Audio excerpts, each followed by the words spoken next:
ينبغي على الإنسان أن يصاحب الصالحين حتى لو لم يكن مصاحبا لهم دائما، بمجرد أنك تعرفهم بينك وبينهم ولو علاقة يسيرة، مكالمة أو رسالة كل أسبوعين وثلاثة وشهر، فإنك تنتفع بهم يوم القيامة.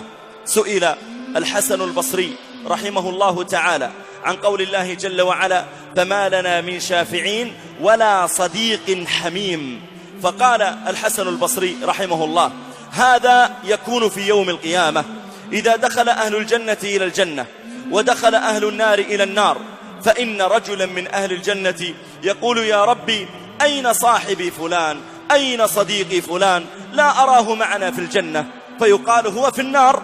فيقول هذا المؤمن: يا ربي يا ربي، لا تكتمل لذتي بالجنة إلا بوجود صديقي فلان معي.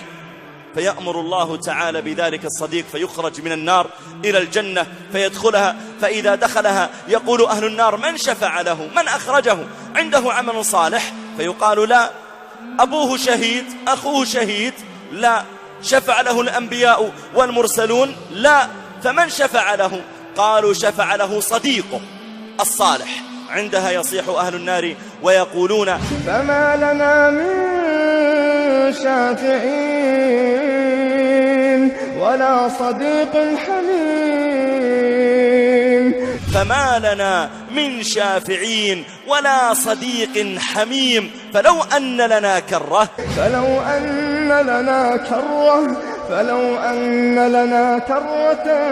فنكون من المؤمنين. يا ليتنا نرجع للدنيا على الأقل نتعرف على بعض الأخيار.